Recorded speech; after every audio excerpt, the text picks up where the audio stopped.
Hey, what is up? It's the Figure Hunter, and today we're going to review the Huawei GT3. Now, this is going to be a little bit of a partial review because I haven't finished testing the accuracy of the heart rate sensor itself when wearing it on the wrist.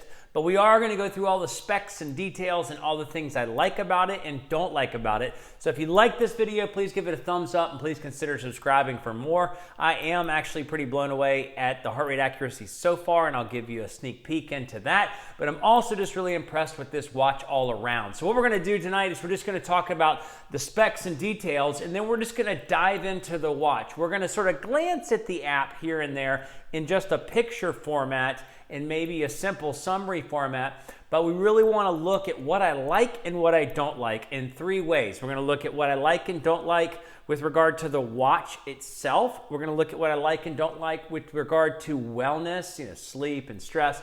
We're going to look at what I like and don't like when it comes to training, and then we're going to come back together and talk about it. So we'll try to streamline some of the babbling on that I can sometimes tend to do.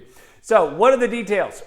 $330. It is, let me say this in big bold letters, it is not available in the US, I think because of the tariff restrictions, because of the lack of ability for Huawei to sell goods and new releases maybe, but it is not available in the US yet, but it is $330 American if you were to convert it from other currencies. It's a 1.43 inch AMOLED screen. That is big. That is glorious. It is awesome. It's got SpO2 built into it. It's got stress tracking, which is a version of heart rate variability tracking. It tracks your temperature. It's got a barometric altimeter, which tracks your elevation. It can take calls. It has a microphone and a speaker, and it's water resistant to 5 ATM. A major thing to throw in here that I forgot in the first time was that it connects to a chest strap. Good Lord, how could I forget that? I did a whole video about it. It connects to two specific chest straps. It connects to the Polar H7 chest strap, which is 100 years old, and the Suunto Smart Belt or Smart Sensor chest strap, which is actually a really cool chest strap. You can check out in the description down below the overview video I did on some of the metrics and the training comparisons. So it's actually 46 millimeters wide, or the one I have. There's a smaller variant, and they say 11 millimeters thick, but it's actually 13.2 millimeters. But the watch itself, if you take the band off, the watch itself only weighs 43 grams. So it's light, it's sleek, or slick, or skinnier. And they say it's got a 14-day battery life, and maybe 7 with heavy use. But what I am finding, I'll just sort of spill the beans here, is that if I have all the sensors on, because you only have the option with SpO2, which is your pulse ox, your blood oxygen level, you either have it on or off.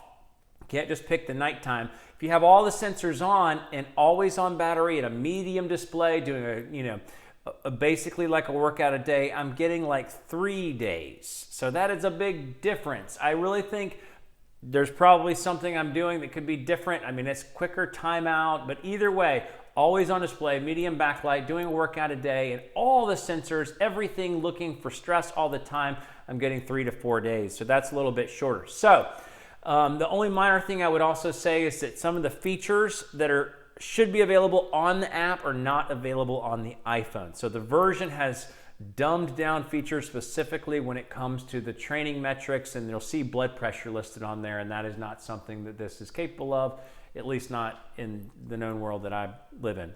So we're going to look at this in what I like and what I don't like. Those two basic simple lines when it comes to the watch, when it comes to wellness, and then when it comes to training. And then we'll talk about my thoughts overall in summary. This is the Huawei GT3 hands-on, and we're going to just talk again through those same aspects about what I like and don't like. The first thing I like is the design of it. You sort of see you have the minutes on the outside, but it's just really sharp look and appearance. It is overall just a really sleek watch. It has a very, very high quality look to it. The band feels great. It's just got quick release. It's got a slim, simple back. It is a broader watch at 46 millimeters, but as far as watches go, it is slender for the most part. It has a rotating crown here so that if you were to go into the apps, you can rotate through, and obviously it's got a touch screen. So the back button, but either way, when I look at this and use it, one of the things I really love is that it's really good looking, and I really love the screen. The screen is just visually fantastic. I actually really love all the different, one thing I wanted to show was like what the different watch faces look like when they're powered off.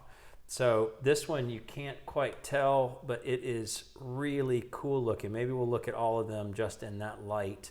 Here's another one of the watch faces. I really just like the watch faces. There's that screen, really sharp.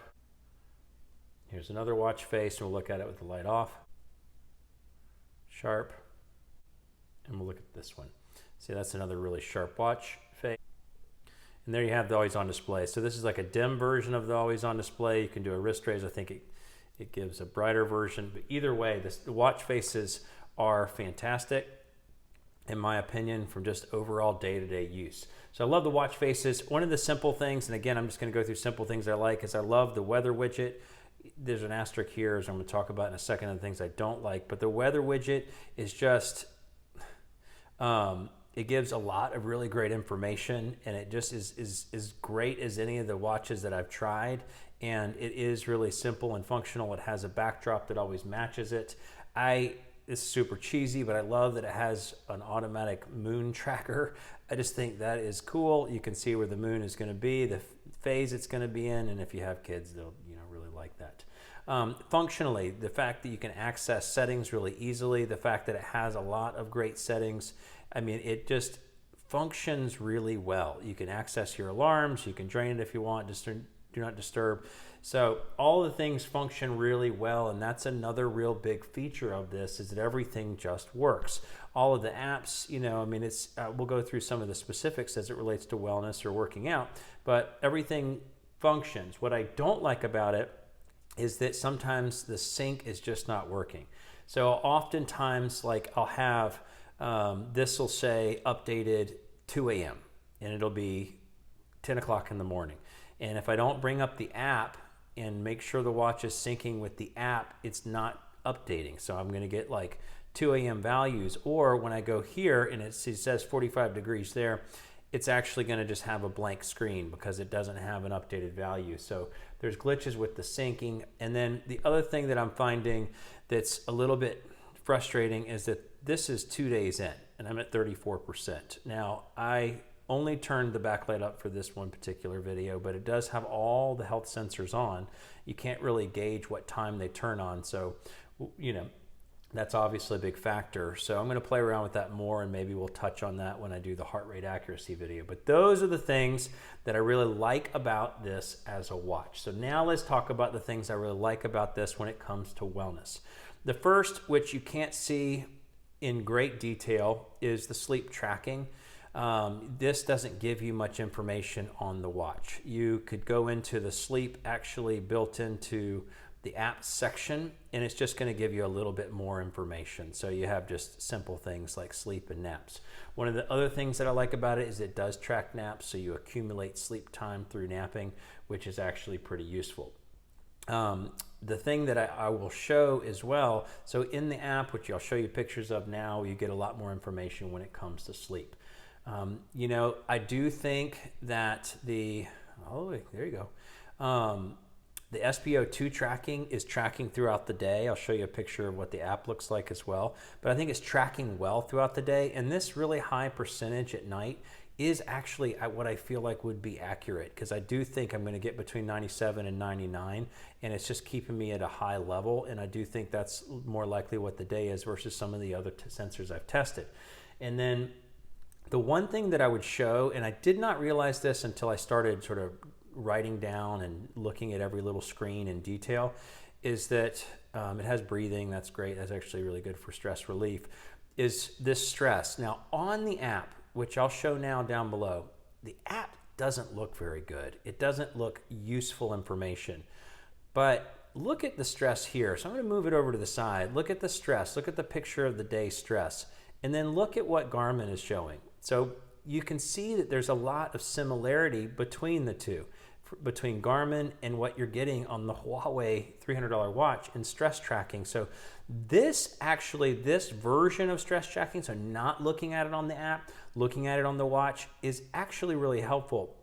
And it shows just a general trend. It doesn't bring it into a quantifiable value, but and doesn't really give you any actionable information. And the other thing that I would say that is not as useful is with regard to sleep. I'll move it over here and you can see the sleep details over here.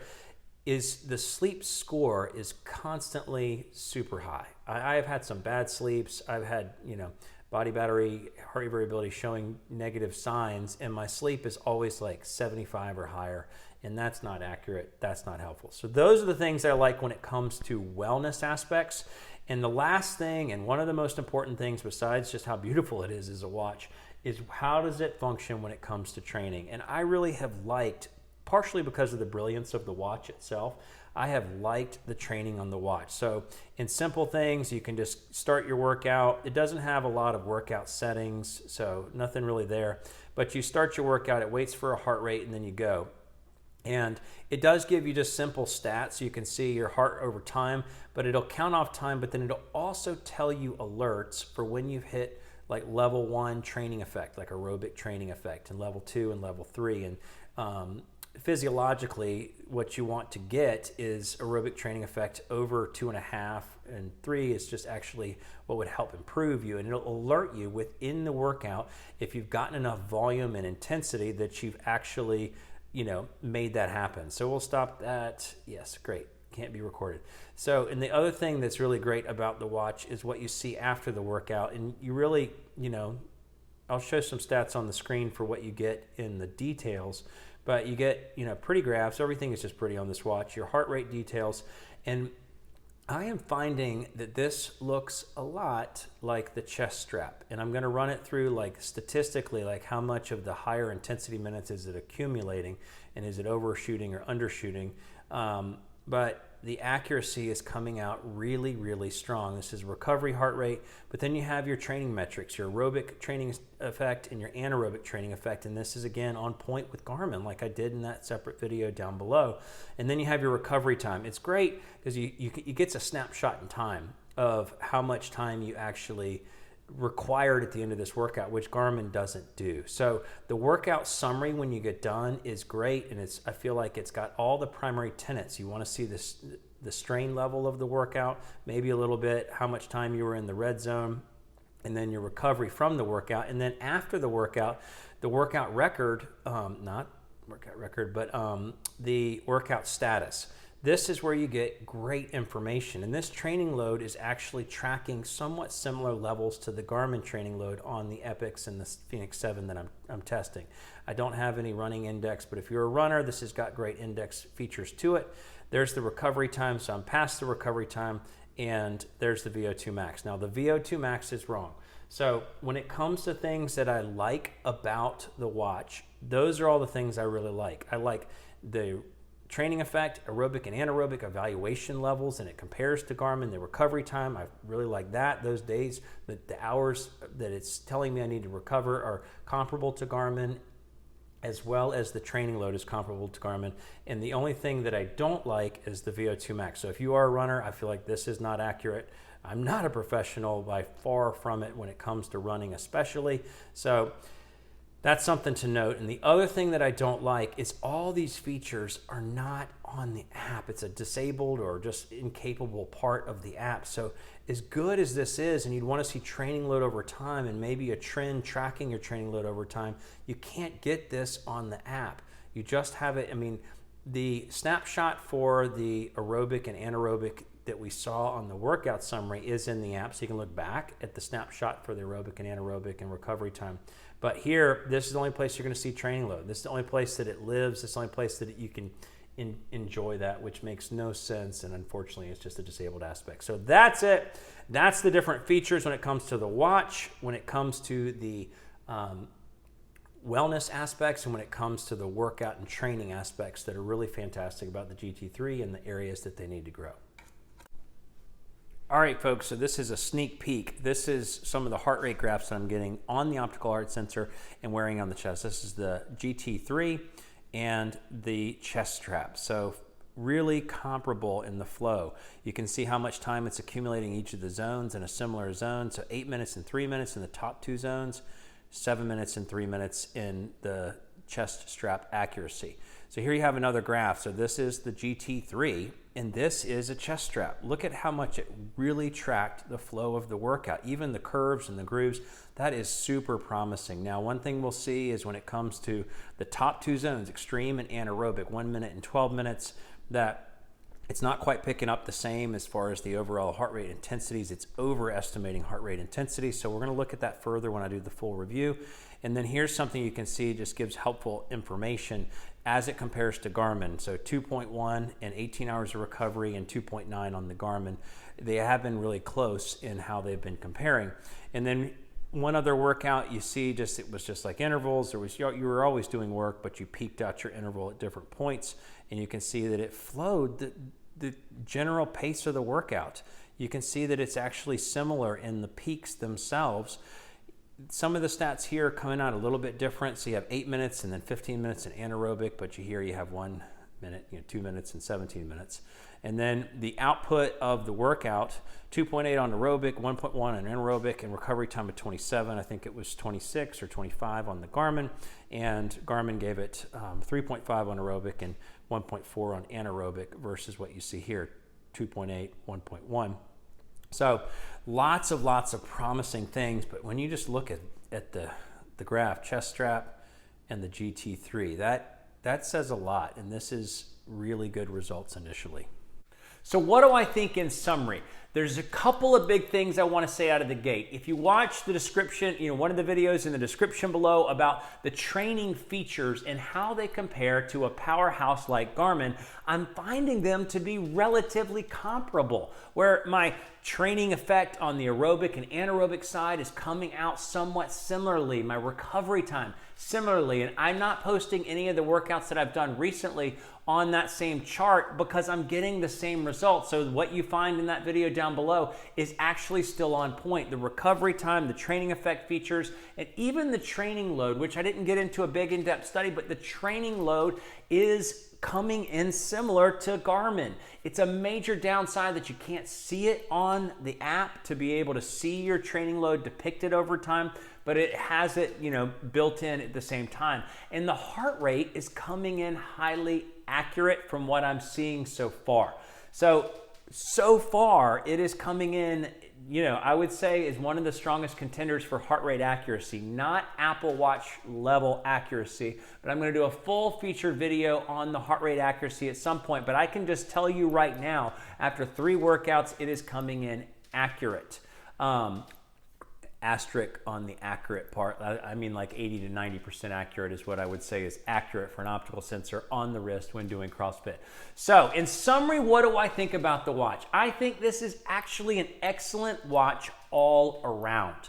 I think it is impressive that it's beautiful, it's sleek, it's really sharp looking, the watch functions well. It actually it has a lot of simple features, so it is a little bit simple, but you don't skimp on the training features, and Huawei is writing good algorithms, at least as it compares to other technologies that are out there. I feel like this is even getting more accurate, or it feels more accurate on the training effect evaluation for the anaerobic versus aerobic training effect than even Coros's watches were for me personally and for those of us doing CrossFit. So I feel like it's an excellent training watch.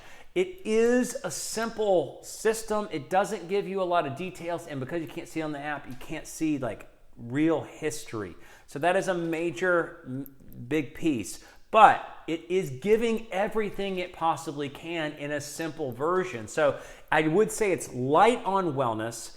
It is superb as a watch. It is just fantastic as a watch day-to-day experience with a big 1.4-inch screen. And it is excellent, or I would say very strong on the training, at least in the analytical stats it's feeding back. And hopefully they'll add the training stat history in the app going forward. Hey, I'm going to insert this excerpt in a newly updated or reposted review of the Huawei GT3 because I really regret not actually saying this. And that is, who is the Huawei GT3 for? If you were looking for a really pretty watch that also does accomplish training features of value, then this would be a solution for you. Not if you're looking for something that's primary training watch that also has pretty pretty colors to it. But if you're looking for something that actually is just more of a beautiful watch, because remember, that's the best aspect of it, and it has good training features. This is adequate for a baseline core training regimen, training load carrying, and then has, you know, sort of basic simple wellness, then this would be a great solution if you're looking for high level training. But I would say that this is one of the watches for CrossFit training I would recommend if you wanted to overweight the beauty watch experience side over the training side. Because again, it doesn't compare with the Coros or the Garmin or even Polar's sort of overall analytics and, you know, compiling of information, but it does compare as a beautiful watch in a functional system that also has some of those baseline wellness aspects in. So I had to insert this. If you're seeing this, then you're seeing version 2.0 of the Huawei GT3 review, because I'm just reposting everything as if it was like a snapshot, but this is now inserted. So with that, that is the Huawei GT3. Stay tuned for the full heart rate accuracy video to come up in the next few days or next week, and the Phoenix 7 Epix comparison to come up soon as well. Thanks so much for watching.